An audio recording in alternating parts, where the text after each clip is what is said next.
Y'all like hip hop and shit? On this new cut. Me and my boys, was running up shop down San Diego. Ran into a couple of guys from the Clemson crew, and we was like thinking like what collaboration would sound like. Well, you know, got world class collaboration and shit like that. So we decided to come together and put like some shits together here for you guys here, and Lincoln Center, and a lot of people, we do appreciate Lincoln Center for having us down here.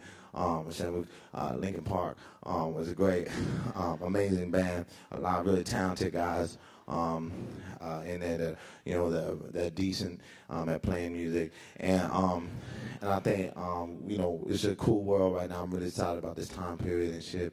And I want to give it a bit mad props to Ilmo's set. Cause he just lays it down, you know what I'm saying, the way that you should lay shit down, you know what I'm saying, you know, horizontal.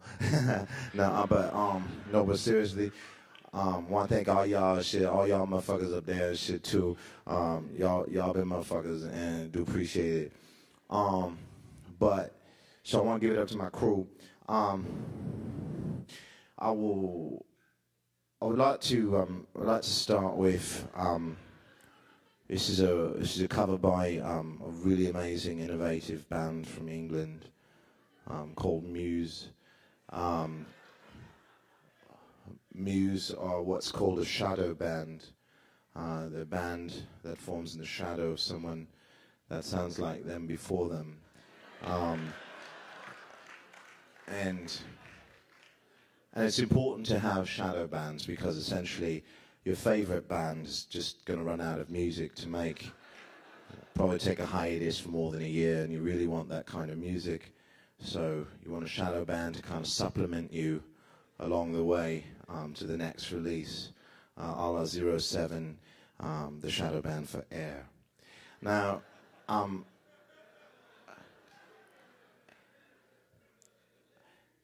bands like The Strokes are distant shadow bands. They follow people like the Rolling Stones, and they also follow in the tradition of Bob Newhart.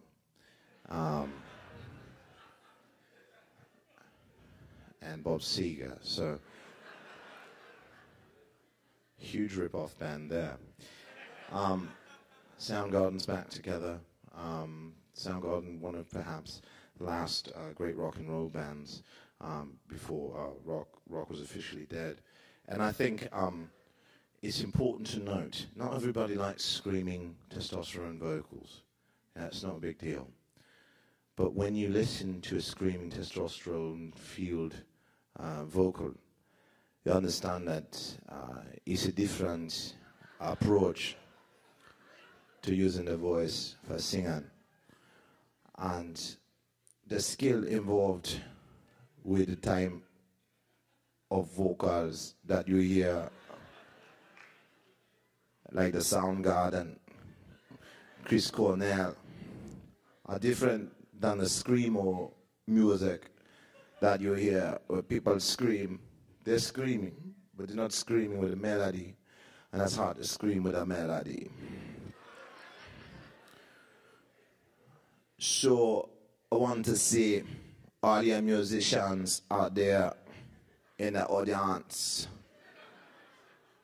remember to always play the music that you don't think you like. I guarantee you find a trick in there that'd be helpful for the music that you like a lot.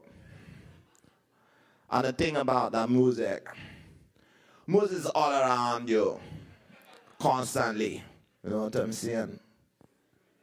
And the more you get involved with the music, the more you can feel inside yourself the spirit of what's necessary to carry you through the day. Music's all in the background. But when you hear music in the background, pay attention to it once in a while. Most of the time, those fellas went through a lot of effort so that it could be heard. We all like compilations and genius lists and shit like that. I understand it. Okay? I'll do it myself. But if you get the chance, get yourself a crappy record player. Buy a couple albums, music that you like a lot. Put that on a record player and listen to that, because it forces you to just listen to the whole thing, because you got to flip it. So you're always like, well, at some point I'm going to flip it, and I don't want to hear this.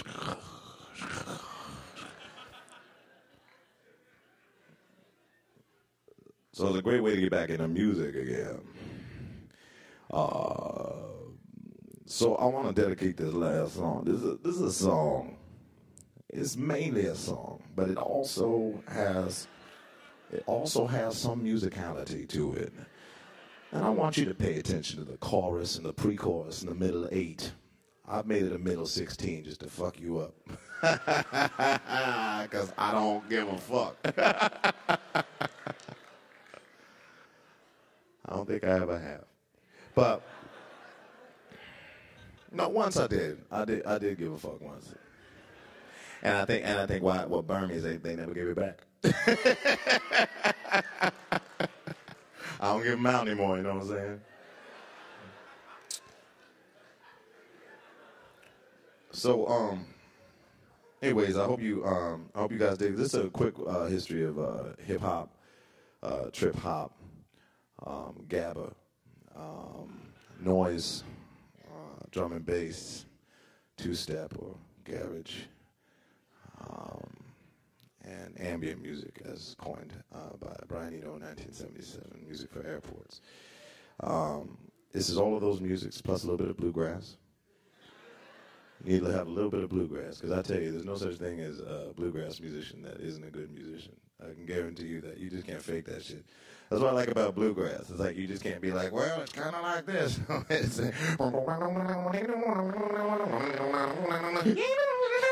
like you just, you know.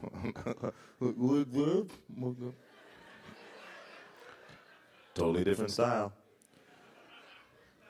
A little bit of indie rock in there, too. We need a little bit of the independent rock and roll. Independent rock and roll is, I don't know how some of you feel about rock and roll. I like when it's independent, you know, because when it's dependent, you know what I'm saying? Like, it's like, what's it dependent on, you know what I'm saying? You want rock and roll to be free of dependence. Maybe you want, like, interdependent rock and roll, which is pretty cool. I don't know if you guys listen to that shit, but it's pretty cool. Interdependent rock and roll has more of a community vibe to it. You know, a lot of the indie rock we hear, you know, has Neil Young sounding vocalists, and I think that that's important, because you need a high vocal. It's a male vocal, so it sounds sympathetic emotionally, so we can connect to it, you know, on both levels, you know, because women are gonna be like, that's nice that, you know, he has the courage to sing.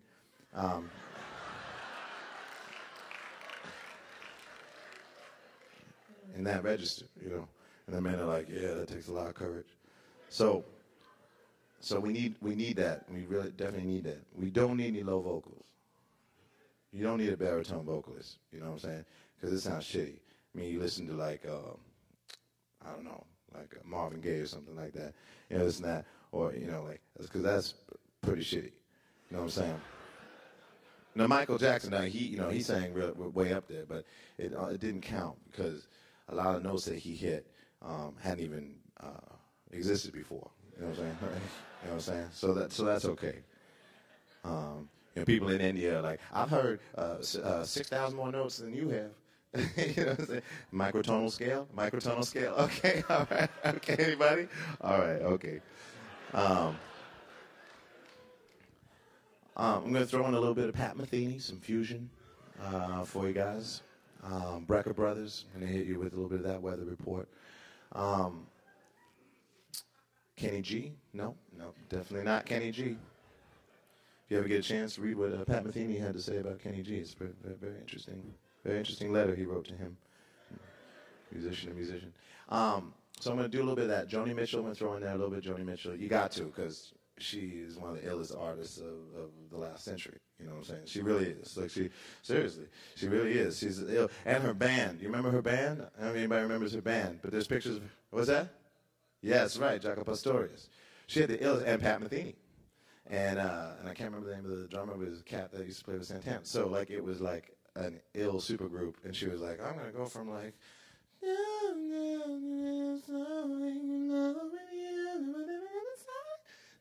to like sick fusion shit, and she's still up there with her long hair and just like strumming a guitar with like sick ass motherfuckers behind her. That was ill. That was ill. Okay. So what am I getting at with this one? I'm getting to the end of it. But what I'm saying is, I'm gonna be throwing a lot of different musical styles. Okay, I'm gonna be throwing a little bit of spaghetti western music just for a second, but I'm not gonna do that. Ding, ding, ding, ding, ding, ding, ding. I hate that shit. Every time a DJ does that, I just want to strangle somebody. If you're a DJ out there, please don't do that.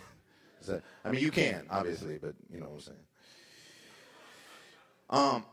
And then I'm going to throw in a little bit of classical music. There's a little bit Baroque, just a little bit. Some tribal Sumerian music. I'm going to throw in some music that you're going to be hearing in the future, maybe about 15 years out. Just a little bit. Put some Hendrix in there. You got to put some Hendrix in there. It's really important. You know, our last great guitar player like that died, you know, was Stevie Ray Vaughan. So we don't have any more of those anymore. But there's lots of guys that sound like him, so that's good. So we got those guys. And I guess that's almost all the music. Yeah, definitely. Yeah, and maybe some 80s pop too. You know what I'm saying? Just like, but like the weird shit. You know what I'm saying? Like, come on, Darlene, oh, I was waiting, what the fuck are they saying in that breakdown? You know what I'm saying? Eileen,